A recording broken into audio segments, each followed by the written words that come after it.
Oke, bismillahirrahmanirrahim. Assalamualaikum warahmatullahi wabarakatuh. Alhamdulillahirabbil alamin wa bihi nasta'inu ala umri dunya waddin. Wassalatu wassalamu ala asrofil anbiya'i wa mursalin wa ala alihi washabihi ajma'in amma ba'du.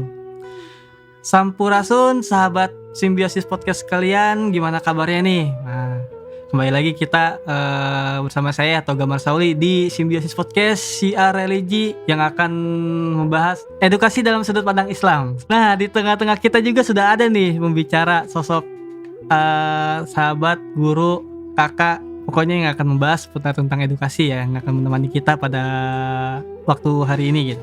Gimana nih kabarnya Ustadz Agis? Alhamdulillah sehat. Alhamdulillah ya sehat ya. Gimana nih kesibukan apa aja ini kira-kira nih? Kesibukan sih sekarang sebagai profesi ya, jadi masih aktif di sekolah aja lah. Oh, aktif Ngajar. yang ngajar ya. Pokoknya berkecimpung di dunia pendidikan juga ya. Yes. Oke. Nah, langsung aja kali ya. Mungkin kita akan membahas gimana nih strategis kalau misalnya kita ngebahas tentang edukasi dalam sudut pandang Islam. Seperti apa gitu kalau kita membicarakan tentang edukasi gitu. Baik, saya mulai ya, Ya. Bang Toga, para pemirsa. Ini temanya sangat menarik. Saya diundang sebagai salah satu narasumber yang walaupun saya sendiri masih perlu belajar ya, tapi insya Allah sedikit banyaknya kita sama-sama muhasabah dan mengkaji ya arti dari edukasi dalam sudut pandang atau sudut pandang Islam. Baik, Bang Toga nih, sebetulnya edukasi ini menjadi isu yang paling strategis ya, apalagi di kalangan zaman milenial sekarang ya. Menurut sudut pandang Islam, arti kata edukasi itu Bang Toga setuju nggak kalau diambil dari kata education? Ya, oke. Setuju. Emang itu kan bahasa Inggris, Bahasa di Inggris serapannya ya, bahasa Indonesia. serapannya bahasa Indonesia. Tapi memang bahasa edukasi ini pun ada dalam bahasa Arab ya, kalau kita ingin terjun ke dalam pembahasan yang lebih spesifik mengenai ranah Islam. Oh ya. Jadi edukasi itu adalah tarbiyah, rumpun akar kata dari at-ta'lim dan at-ta'dib ya, sama ya, intinya at-tarbiyah adalah pendidikan, at-ta'lim adalah pengajaran, dan at-ta'dib adalah pendidikan yang lebih kepada akhlak atau karakter. Ya. Dan di mana karakter itu sebetulnya dapat berubah, dapat dipelajari dari setiap manusia. Karena kita ketahui bahwasannya sekarang karakter orang itu majemuk, beraneka ragam. Ada yang karakternya akhlakul karimah, ada yang akhlaknya atau karakternya juga akhlakul mazmumah kayak gitu. Tapi semuanya masih bisa dipelajari dan masih bisa berubah. Nah, seru sekali sebetulnya nih masalah edukasi ini. Tadi rumpun katanya adalah at-tarbiyah ya, artinya pendidikan.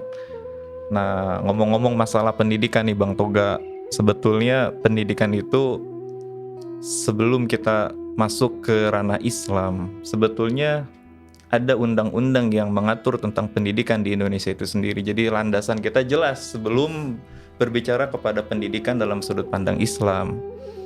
Nah, pendidikan itu tersusun dalam suatu undang-undang yang sudah disahkan ya oleh Presiden Megawati Soekarno Putri tahun 2003, Undang-Undang Sisdiknas nomor 20 tahun 2023 mengatur tentang landasan pendidikan, dasar pendidikan, peran pendidikan, fungsi pendidikan, wajib belajar, haknya para peserta didik, haknya negara dalam memberikan jaminan fasilitas pendidikan dan lain sebagainya. Jadi banyak sekali unsur tentang pendidikan itu sebetulnya.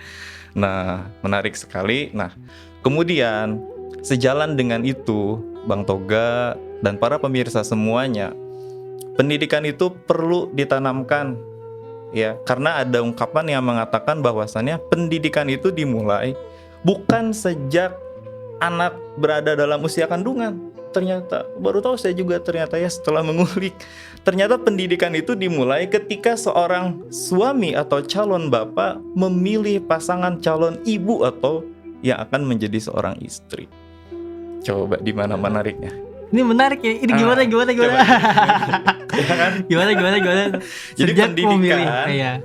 diawali atau dimulai itu bukan sejak dalam kandungan. Ya oke lah, dalam kandungan anak-anak itu sudah ada getarannya, jantungnya terasa, dibacakan ayat-ayat Al-Quran, didengarkan dengan sholawat, yang kemudian ketika misalnya dilahirkan pun sudah terbiasa dengan mendengar hal yang baik. Ya. Nah, itu pun benar. Nah, tetapi pendidikan pertama kali yang paling utama dimulai itu adalah ketika kita memilih calon ibu dari anak tersebut. Menariknya di mana kira-kira? Nah, menariknya nih, karena begini, calon ibu itu akan membawa dampak biologis yang paling besar kepada pendidikan, Bang Toga. Misal, kalau akhlak atau pribadi si calon ibu tersebut dalam tanda kutip, misalnya akhlaknya kurang baik. Sekarang kan zamannya perempuan juga ada yang merokok, ada yang bertato, ada yang bergaya berpenampilan seperti layaknya laki-laki. Kalau bahasa kerennya mah okem, kayak gitu ya. Nah, itu akan secara biologis akan langsung tumbuh dan turun kepada cabang bayi. Seperti itu. Makanya pendidikan itu setuju dimulai dari memilih calon ibu atau calon pasangan yang baik menurut Rasulullah Sallallahu Alaihi Wasallam. Gitu ya. Nah, Tat, kalau misalnya dalam dunia pendidikan sendiri ya, kita coba jangan secara universal dulu gitu. Boleh. Kan? Di Indonesia sendiri gitu kan. Kalau pendidikan Islam itu udah gimana tuh kalau lihat dari Ustadz sendiri tuh?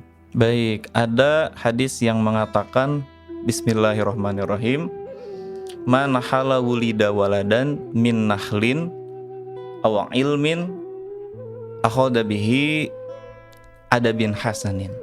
Yang artinya adalah pemberian yang paling utama orang tua terhadap anaknya adalah pemberian berupa pendidikan yang baik. Nah, dalam hadis itu dikatakan bahwasannya pendidikan yang baik adalah dengan mau'izatul hasanah, dengan memberikan hikmah, dengan berupa suri teladan. Kemudian suri teladan ini kita sandarkan kepada akhlaknya Nabi Muhammad Sallallahu Alaihi Wasallam. Jadi artinya pendidikan secara sudut pandang Islam adalah semua perangkat, semua konsistensi yang kesemuanya itu bernafaskan kepada Islam dan berlandasan kepada Al-Quran. Ya. Begitu. Nah, yang menariknya kalau kita di Indonesia ya kita ngelihat nih ada dua jenis pendidikan. Katakanlah kalau kita ngomongin pendidikan, kalau saya di Indonesia secara formal ada namanya sekolah. Iya. Nah, kalau saya sekolah juga kan ada sekolah Islam, ada sekolah umum. Iya. Gitu kan. Sekolah Islam itu ada yang dari pesantren, kalau sekolah umum standar lah SD, SMP, SMA, perguruan tinggi. Mungkin kalau perbedaan mengenai ada sekolah Islam, ada yang bela Islam ya, sekolah dasar Islam, SMP Islam terpadu ya kan gitu. Nah, menurut Agis nih, apa yang menjadi membedakan antara sekolah umum dengan sekolah Islam gitu? Terutama dari segi pesantren juga gitu kan. Oke, gimana nih? Jadi kita berbicara masalah pendidikan itu pasti melibatkan 3 hal atau 3 aspek. Oke, siap. Yang pertama, pendidikan itu bersifat formal. Ya. Yang kedua ada pendidikan non formal, ya. Dan yang ketiga atau yang terakhir adalah pendidikan informal. Nah, yang formal itu adalah pendidikan yang secara sistematis dan terstruktur ya menyelenggarakan organisasi pendidikan ya yang sudah beracuan atau berpusat kepada peraturan atau undang-undang yang sudah disahkan. Artinya sebagai penyelenggara pendidikan itu ada di sekolah, ada di pondok pesantren, ada di madrasah. Mungkin kalau sekolah ada tingkatannya SD, SMP, SMA, SMK sampai ke perguruan tinggi ya. Nah, untuk pendidikan yang sifatnya non formal ini bisa kita peroleh, bisa kita dapati oleh pengalaman kita hidup sendiri sebetulnya. Dengan adanya kursus-kursus yang lebih kepada life skill. Kursus main gitar, kursus mengemudi, kursus berbahasa Arab, berbahasa Inggris dan lain sebagainya, itu adalah pendidikan yang sifatnya non formal yang tidak terstruktur. Kayak gitu. Dan ada yang terakhir adalah pendidikan informal. Pendidikan yang berlaku di masyarakat, di lingkungan keluarga. Tadi kalau Atoga bilang pendidikan di sekolah dengan pendidikan di pesantren ini apa bedanya? Sama. Karena itu termasuk salah satu pendidikan yang sudah terstruktur, memiliki kurikulum. Jadi ada kurikulumnya. Punten ya, kalau dari sekolah umum mungkin di bawah dinas pendidikan. Kalau yang pesantren itu pasti berpedoman atau beracuan payung hukumnya oleh Kemenag ya, Kementerian Agama. Jadi pada dasarnya sama semuanya. Bedanya mungkin kalau untuk di pendidikan pesantren sama-sama formal, cuman porsi ilmu pendidikannya lebih banyak muatannya tentang religi, tentang agama. Jadi misalnya banyak pondok pesantrennya tuh tahfizul Quran. Ada pondok pesantrennya tuh berbasis modern sama. Jadi dia boarding school, ya makan, tidur, istirahat, setelah jam pulang pesantren pagi sampai jam 15.00 dia belajar di pesantren. Jadi menurut saya sama aja, karena sama-sama termasuk ke dalam kategori jenis pendidikan yang formal, yang terstruktur, terorganisasi, yang menyelenggarakan sistem pendidikan itu di bawah undang-undang dan peraturan. Oh seperti itu ya Sat ya. Jadi kalau secara hukum atau aspek formalitas itu sama aja ya dari Sama pesantren aja. ataupun sekolah umum ya. Sama. Sekolah Islam atau sekolah umum. Nah, kalau dari sisi substansinya gitu kan, secara si orangnya mendapatkan gitu, apa sih yang membedakan apa yang dia dapatkan di sekolah umum terus yang dia dapatkan di pesantren, apa yang membedakan gitu? Oke. Gitu. Kalau berbicara masalah substansi sendiri ya tentang pendidikan, tentunya pendidikan itu mengarahkan, membimbing, ya, memberitahu seseorang, ya, anak yang tadi misalnya orang dewasa atau anak ya yang tidak tahu menjadi tahu. Ya, dengan pendidikan seseorang yang tadinya tidak terarah kemudian jadi lebih terarah. Ya, kemudian dengan pendidikan juga yang dari misalnya sudut berpakaian yang kalau bahasa Sundanya itu amburadul, ya, dengan pendidikan itu orang lebih rapi dan lebih tertata. Nah, itu substansi pendidikan itu dapat merubah atau memperbaiki yang tadi itu saya bilang, ya, dari yang tahu menjadi tidak tahu, dari yang kurang baik menjadi yang lebih baik, kayak gitu. Nah, itu adanya dengan pendidikan sih, dengan orang mau belajar. Nah, kalau dari yang ia dapatkan dari sekolah umum dengan sekolah Islam lah katakanlah atau pesantren gitu Iya. kan. Yang membedakan apa tuh? Kalau untuk sekolah umum, goalsnya paling gini ya, kalau misalnya berbicara sekolah umum nih, anak berprestasi, pinter, IPA, matematika, ya, yang menjadi kebanggaan tersendiri. Kalau dalam perspektif saya sebagai guru agama misalnya, ya, saya tanya sama Bang Toga, Iya. itu anak misalnya berprestasi dalam bidang IPA, sains, matematika, kira-kira yang bangganya guru agama atau guru umum? Guru umum. Guru umum. Tapi misalnya kalau ada contoh kasus, itu anak siapa yang tawuran? Sekolah mana yang tawuran, yang bikin ribut, yang bikin masalah? Siapa yang kenanya biasanya? Yang ngajar agama, Guru ngajar agamanya ngajar besar, akhlak ya. ya, itu kan ngajar agama. Iya benar. Karakternya kan. Nah, Oke, jadi iya, kadang iya. misalnya terjadi degradasi antara itu sebetulnya. Jadi kalau untuk masalah sekolah umum dengan masalah tadi pesantren itu sebetulnya tidak serta-merta kita bisa membandingkan hal tersebut. Karena juga ada yang berpendapat di luaran sana yang masuk pesantren itu adalah dalam tanda kutip, ya, mohon maaf nih sekali lagi, itu katanya adalah orang-orang yang buangan. Ya, dalam artian tuh orang-orang yang enggeus dah pesantren kedua dah gitu, orang tuanya teh udah nggak mau pusing.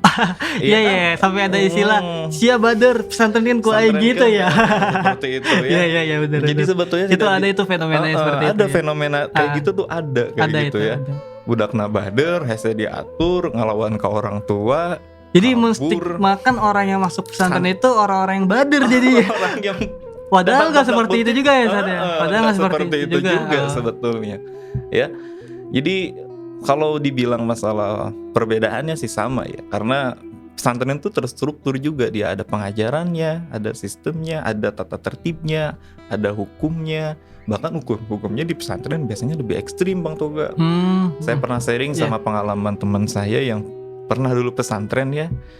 Pesantrennya itu modern ya. Nggak ngaji nih, dalam satu hari itu dipantau nanti sama mudirnya. Nih anak nih ada nggak nih? Ketahuan, dapat peringatan kedua kali, dikumpulin di lapangan, digundulin kepalanya, dibotakin. Tapi kalau di sekolah hal-hal seperti itu sudah tidak ada. Bahkan nih pengalaman saya juga di sekolah itu sekarang kalau misalnya ada guru yang sampai memarahi anak, siswa atau murid, bukan orang tuanya yang membela kepada gurunya, tetapi malah gurunya yang bisa berpotensi disalahkan oleh orang tuanya itu, ya. Nah, menurut Ustadz Agi sendiri mengenai hal kayak gitu tuh, yang tadi mengenai ada sedikit penurunan dari sikap kali ya orang tua. Moral sih ya. Moralnya. Moral sih menurut Itu saya. berpengaruh gak kepada pendidikan itu baik apa enggak gitu dia Sangat pengaruhnya? berpengaruh sekali Bang Toga. Sangat berpengaruh Sangat sekali. berpengaruh Karena sekali. saya masih mengalami sih dari zamannya saya sedikit bahasanya melakukan sedikit kesalahan, saya terbentak oleh guru. Soalnya kan saya ya. pernah sampai bahasanya terkena secara fisik Terkena gitu ya. fisik. Secara fisik pernah gitu kan. Iya. Cuman mungkin baper sesaat dan setelah itu ya udah jadi Ya pelajaran udah. gitu buat kita sebagai siswa gitu kan. Kalau sekarang mau sampai dilaporin gitu Iya, ya. sampai Nah, dilaporin. Itu gimana tuh? Menurut Ustadz itu dampaknya gimana tuh? Itu dampaknya sangat luar biasa ya. Baik apa enggak gitu. Dampaknya sangat luar biasa dan tidak serta-merta juga lebih-lebih kita menyalahkan sebagai tanggung jawab atau profesi guru. Dalam tanda kutip misalnya, kalau misalnya guru itu salah, ya mengajarkan anak kepada hal-hal yang tidak baik, kayak gitu ya, menganiaya, bahasanya lebih kepada bully kayak gitu. Nah itu pun sekalipun kita sebagai seorang guru itu perlu didukung dengan fakta-fakta yang memang bisa membenarkan itu. Apakah ada saksi, apakah ada bukti, dan tidak serta-merta kita menyalahkan langsung tok dia salah kayak gitu. Ditanya dulu saksinya seberapa orang, buktinya apa, tindakannya apa, dan lain sebagainya. Karena itu saking menghargainya profesi sebagai guru di masyarakat, sebagai modal simbolik orang mengetahui guru adalah orang yang baik. Yang seperti kita tahu bahwasannya ada fenomena di Indonesia ini di pesantren juga ya beberapa 1 tahun hampir ke belakang ya. Ada seorang guru di pondok pesantren itu yang mungkin Bang Toga juga tahu kan? Iya, tahu. Iya. Dengan hal-hal yang tidak baik seperti itu ya, memperdaya, mempengaruhi para santriawatinya sampai berapa belas orang ya yang kayak gitu. Nah itu kan summa nauzubillah kayak gitu, jangan sampai terjadi di dunia kita. Kalau kita ngomongin pendidikan juga kan tadi kata Ustadz Agis goalsnya lebih ke arah kelakuan baik ya kan. Berarti kita bisa ngambil garis besarnya itu umum. ya ngambil garis besarnya itu akhlak ya berarti ya. Iya betul. Goalsnya itu akhlak gitu. Akhlak. Nah tadi Ustadz Agis sudah ngomong juga gitu kan, udah memberi kasih tahu di pesantren pun ada yang melakukan hal-hal yang tidak sewajarnya Iya, seorang betul. guru apalagi. Seorang guru. Nah, kalau begitu berarti sekelas pesantren pun yang notabene pendidikan Islam Ya. itu bisa seperti itu. Lalu gak ada jaminan buat di sekolah umum Ya, ataupun yang di luar daripada sekolah yang notabene sekolah Islam gitu kan ya. Betul. Seperti itu. Nah, itu gimana tuh Ustaz? Berarti kan goalsnya nggak tercapai gitu. Gini, Orang jadi kalau, takut gitu pesantrenin. Tapi kan kalau kita balik kepada kejadian ya, persentase, balik lagi kepada persentase. Maksudnya gimana? Hal-hal itu memang ada, tidak bisa kita pungkiri bahwasannya kita sering berjalan ya, kesempatan orang lain untuk berbuat jahat itu pasti akan muncul. Entah kita kecopetan, entah kita kerampas, entah kita dalam hal kecelakaan itu kita keserempet, kalau nggak kita nabrak, kita yang ditabrak. Tapi kan persentase-persentase yang pernah kita alami dalam diri kita itu hanya kecil, paling 5% dari 100%. Nah, dalam artian begini Bang Toga, di dunia pendidikan pun hal-hal seperti itu masih banyak terjadi. Ya, ada aja, tapi fungsi dan pengawasan daripada pemerintah itu sendiri ya. Sekolah saya contoh, sering ada monitoring dari Babin Kamtibmas, mendata para siswa bekerja sama dengan tim kurikulum dan tim kesiswaan, sejauh mana sekolah ini dalam 3 bulan ke depan ada hal-hal apa saja yang misalnya perlu dibenahi kayak gitu. Dan itu ada apa ya istilahnya tuh, kita sebagai guru-guru kepada anak siswa didik pun selalu memotivasi dan mendorong mereka untuk tidak melakukan hal-hal yang ya berbau-bau negatif lah, sampai terjadinya pelanggaran. Tapi kalau masalah di DO nih, kayaknya ya saya sepakat hampir setiap sekolah itu pasti ada 1 atau 2 orang yang pernah di DO. Kayak gitu. Masalahnya beragam sih sebenarnya kalau dalam pendidikan formal itu ya, entah dia mendeokan diri sendiri karena nggak mampu untuk bayar buku atau bayar baju, atau gengsi yang paling ada masalahnya itu ya, gengsi karena nggak pernah punya uang jajan, nggak mau ke sekolah, nggak punya handphone, nggak mau ke sekolah. Nah, itu Zaman saya gitu, sedih juga sih itu Ustaz. Zaman saya cuman dikasih jajan 5.000 ya. Dikasih 5.000, iya nggak ada uang jajan, nggak berani ke sekolah, nggak mau ke sekolah. Sekarang kayaknya siswa udah gak akan mau ya kalau dia gitu. Nah, saat nih berarti kan tadi nggak semuanya seperti itu ya persentasenya gitu kan kita Iya. lihat gitu kan. Jadi tidak serta-merta ketika dengan ada hal-hal seperti itu menjadi ketakutan dini kepada orang tua untuk tidak berani menyekolahkan anaknya di sekolah. Karena ada juga yang tadi saya bilang dalam Sisdiknas itu ada wajib belajar 9 tahun yang belum direvisi itu kan anak-anak harus menempuh pendidikan sekolah dasar, sekolah menengah pertama, dan sekolah menengah atas. Jadi balik lagi kepada diri anak itu sih sebetulnya. Gimana ya? Jadi jadi kalau misalnya kita ngomongin pendidikan tuh cakupannya luas banget ya. Banget luas banget banget. gitu kan. Tapi kalau dalam sudut pandang Islam nih, tujuan pendidikan itu ya dalam doa yang sering kita dengar sebetulnya. Katakanlah begini misalnya, kamu bersekolah mendapatkan ilmu dulu dari misalnya TK, SD dan lain sebagainya, tujuannya apa? Untuk bisa kerja, untuk bisa membaca, untuk bisa menghitung. Tapi kalau ditanya tujuan pendidikan Islam itu ternyata dijawab dengan Al-Quran dalam sebuah doa, Rabbana atina fid dunya hasanah wa fil akhirati hasanah wa qina adzabannar. Bahwasannya tujuan kita hidup, tujuan pendidikan sekaligus tujuan kita hidup itu tujuannya hanya satu, ingin mendapatkan keselamatan hidup di alam dunia dan ingin mendapatkan keselamatan hidup di akhirat. Dua-duanya harus selamat. Gak mau dong kita selamat di dunia aja di akhiratnya gak selamat. Atau selamat di akhirat di dunia gak selamat. Ya kasihan juga gitu ya. Terhimpit masalah ekonomi gitu misalnya ya. Nah gitu, jadi tujuan pendidikan itu dalam Islam yang paling utama goalsnya adalah Rabbana atina fid dunya hasanah wa fil akhirati hasanah wa qina adzabannar.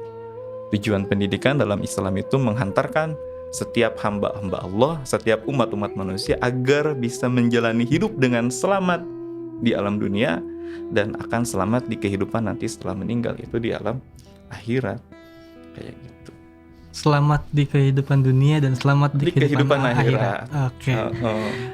Ustaz nih, mungkin terakhir nih kita pengen tahu nih Ustaz, apa tuh? Dari segi pengalaman pribadi, Ustaz tuh gimana sih dari maksudnya jenjang pendidikannya gimana gitu sekarang gitu kan gitu. Dulu punya pengalaman apa gitu saja.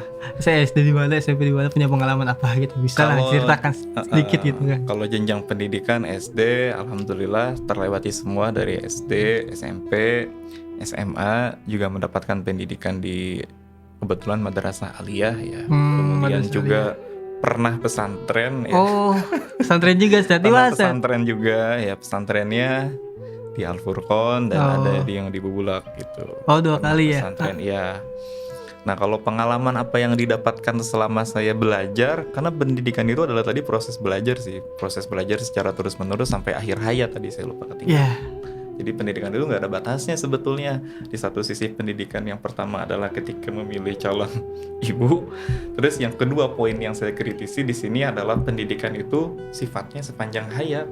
Tidak ada batasnya sampai ketika maut memisahkan kita sesuai hadis ya. Utlubul ilma minal mahdi ilal lahli. Bahwasanya kita tuntutlah ilmu dari ayunan sampai masuk ke liang lahat kayak gitu. Iya. Tapi pengalaman yang paling menarik sih ya, kalau dalam masalah pendidikan nih, sediem-diemnya saya, kata-kata orang so alimnya saya, selama saya belajar itu saya pernah yang namanya bolos. Jadi nggak mungkin ya, mungkin bolosnya bolos karena sakit bolosnya gitu kan. Kalau sakit nggak apa-apa, Ustaz emang.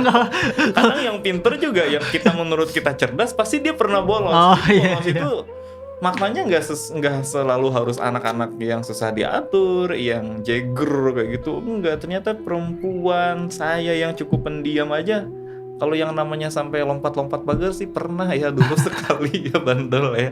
Dulu zamannya, tapi zaman SMA kayak gitu ya. Mungkin Bang Toga juga boleh sharing masalah pendidikan. Dulu gimana tuh? Bandelnya ngapain yang paling berkesan? Saya terlalu banyak cerita-cerita horornya. Cerita horor, iya. Kalau Ustaz sendiri lulusan mana nih? Apa nih lulusan? Kuliahnya gitu. Alhamdulillah lulusan sarjana pendidikan di salah satu universitas swasta ya, di Universitas Ibnu Khaldun. Oh, di Ibnu Khaldun Bogor, iya. Program studinya pendidikan? Program studi pendidikan agama Islam gitu. Oh, berarti udah sangat berkecimpung. Berarti kita nggak salah ngambil Jadi guru meminta beliau untuk menjelaskan soal pendidikan ya. Insya Karena emang Allah. profesinya di dalam pendidikan gitu kan. Dulu belajarnya pun jurusannya sesuai lah gitu ya. Tapi saya ada nanti boleh closing statement ya. Oke, dikit, siap. boleh kalau misalnya sudah tidak ada pertanyaan. Ya, mungkin apa ya? Saya tuh masih bingung juga gitu kan ngelihat fenomena-fenomena yang ada gitu kan. Katakanlah gini, Ustaz. Yang tadi saya masih bingung tuh ada yang di pesantrenin gitu kan, ada yang sekolah umumin gitu kan. Kenapa yang kosinnya ada orang yang di pesantrenin tuh pas sudah lulus biasanya kayak menghilangkan, ada nih beberapa mungkin nggak semuanya lah gitu kan, cuman kita ngeliat fenomena permasalahan yang ada gitu, ada yang kayak menghilangkan nilai-nilai yang dia dapatkan di pesantren dulu gitu. Setelah dia udah keluar dari pesantren ya. Itu kenapa tuh, Ustaz? Bisa Gini seperti ya, itu. ini bisa banyak faktor ya. Kenapa orang-orang yang dulunya pesantrennya aktif, pesantrennya mendominasi, ilmu agamanya pun mumpuni, tapi ketika misalnya pulang kepada masyarakat, justru sangat menyayangkan ilmu-ilmu yang sudah didapat itunya mungkin ya sengaja dilunturkan. Ya, ataupun tidak mau mengamalkan ilmunya. Karena begini Bang Toga, tujuan orang masuk pesantren itu tidak selamanya untuk menjadi ustadz atau menjadi kiai loh. Ada orang yang masuk pesantren ini tujuannya ingin memperbaiki diri, ada orang yang tujuannya masuk ke pesantren itu demi mendapatkan teman, ada banyak tujuan orang lain masuk ke pesantren itu selain untuk menuntut ilmu.